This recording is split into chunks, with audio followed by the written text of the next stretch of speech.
rhyming set. Make some noise now for Tyson Gusman.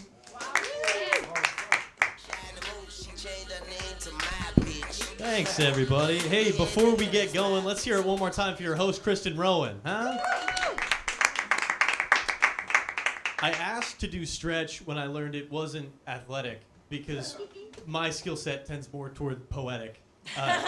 When I was a kid, my parents made sure that my sports prowess was enough to endure any participation in any sport my friends showed me. But participant was the title on all of my trophies. My most athletic trait, I think, is I'm tall, so people assume I can play basketball. I can't.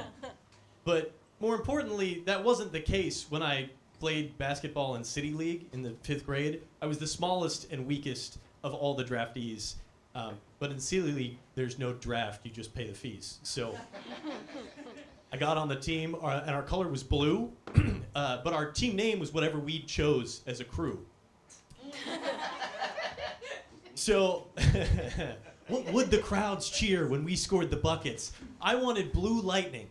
We went with Blue Nuggets, which fit, you know, we weren't on the court like a flurry that God sent. We were 5 light tan shapes with no nutritional content. But I was clearly the worst. I just didn't have it, which I proved when a rebound came down and I grabbed it. You know, in kids' sports, they sometimes get confused and you do something backwards, and we laugh, and it's cute.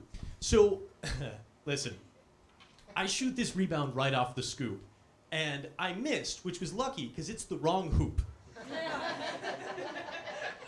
Now, any missed shot, it kind of warrants some mocking, but the wrong hoop is worse, because no one is blocking. Everyone's running to the other side of the court because they all believe that I get this sport. But I think to myself, I've outsmarted them all, and I steady my hand for another air ball. And at this point, I'm noticed by all of the rest. They're like, "What are you doing?" I'm like, "Trying my best." And so I give the ball back and understand my core lack, and after that, the Blue Nuggets came in a 4-pack. So, in 4th grade, age 10, I played Little League baseball, but I played center field, so I kind of didn't play baseball. 4th grade is mostly just runts, hitting bunts. It's rare that an outfielder ever confronts any need for an active split-second decision. It's mostly just standing in ready position. I waited and watched, staying very alert, waiting for someone to hit a growth spurt. Let me tell you how little I did in a game. This particular inning, I think, is my claim to fame. The sun's going down, the bases are empty, and a bird flying by thought my hat was quite tempting. Our uniforms were copies of the Minnesota Twins. In retrospect, a presumptuous place to begin. And they're bright red and blue for those beyond the sports sector. So this bird thought my hat was a hot spot for nectar. This is true. Ask my mom. I was standing so still, the bird came and landed right on my bill. Now, I don't know what you'd do if you're a fight, flight, or freezer, but I learned I'm a people and a bird pleaser. So I kept standing still and met its tree needs. Offered a few of my sunflower seeds. Then the parents saw me and started laughing at me, but I was too focused on my new job as tree. I was like, something funny happened in baseball, I guess. That life is behind me. A tree couldn't care less. I ran into that coach years later out with a pal. He said Tyson was the best center fielder I ever sent out. And I must have made a face because that sounds so absurd. I was like, what did the other ones do? Kill the bird? I've been on Facebook Marketplace shopping for shoes because I'm not what you might call one of those well-to-do. As every determined young artist should, I've moved from second-hand to second-foot goods. When it comes to shoes, marketplace is required because thrift store shoes aren't used. They're retired. You can't, they have the vitality of a chewed up corn cob. You can't call them out for one last job, you know? If you listen to thrift store shoes, here's what you'll hear. Chuck Taylor. Haven't heard that name in years. Also, the whole reason that I need a new set is because when I walk in this city, my piggies get wet. Look at me, I'm a whimsical boy. I need to jump into puddles with joy. You can't pull that off with an old thrifted pair. You step in a puddle, you'll make kombucha in there. So, on Facebook, I find a bootleg shoe seller, but I get that online, I seem like a feller. When I'm here face to face, you can tell I'm no threat, but from a profile picture, who knows what you'll get? My silhouette, a dark alley, you're scared. Then I step into the light, thank God, I thought there was a guy back there.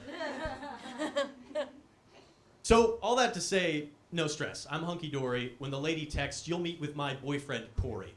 Because I'm not a woman, but I get the gist. Because I grew up shopping on Craigslist. Anybody in here check it out time to time? Yeah. If you don't, yeah, Craigslist is still just for crimes.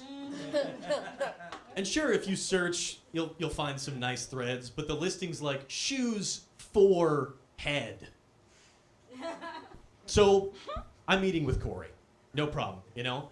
She sends me the address, I click, off I go. But the address she sends me, look, I'm clearly no cynic, but it takes me to an opiate addiction recovery clinic. And ever the optimist, I grabbed my purse and thought, Corey must be a nurse. Of course, his workplace is the locale he'd choose, because you know how nurses are always selling their shoes. So I arrive at the parking lot in early midday, and there's a lot of activity, as the police might say. Lots of hustle and bustle in and out of Corollas and shirts cut so sleeveless you can see areolas. And though I was excited for the shoes in store, see, I was not so foolish as to jump out and call Corey. I've clearly got the self-defense prowess of Gandhi. I'm not gonna say, hey guys, I've got cash on me. So I sat in my car while the hustlers flexed, but Corey wasn't answering my calls or my texts. 15 minutes goes by, and with nurse still on my mind, I think, well, his colleagues will get him if I go inside.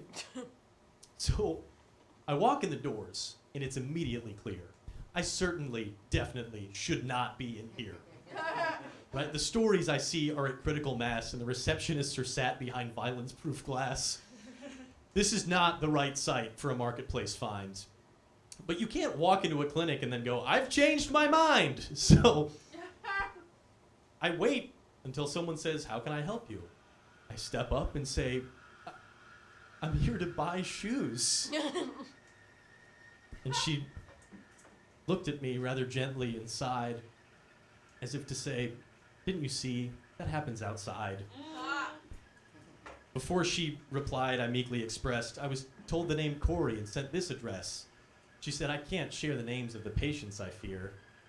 I thought, that means that Corey doesn't work here.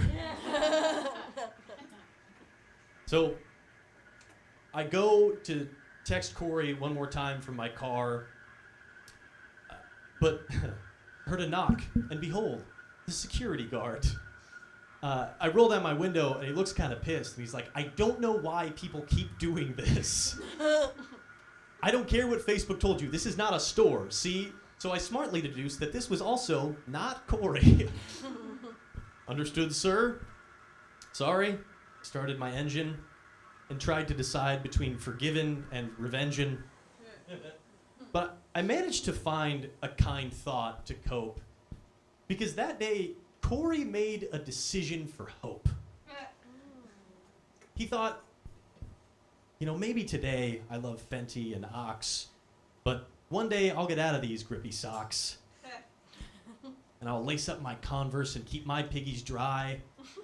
I'm glad I kept these. Screw that dumb Tyson guy. Maybe those shoes embody his dream. Each day in that clinic, a stitch in the seam. So I forgive Corey with that small story edit.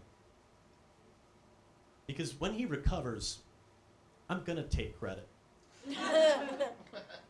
But I still need some shoes, so I reopened the app and found a godsend named Todd who said, "Let's meet at the Gap." He was there, we exchanged, and then it was finished. I was like, this was way smoother than it went at the clinic. So cheers to Corey and to Todd. Are they here? No. But thanks to them, I have shoes, and I'm a hero. You guys have a good night. Thank you.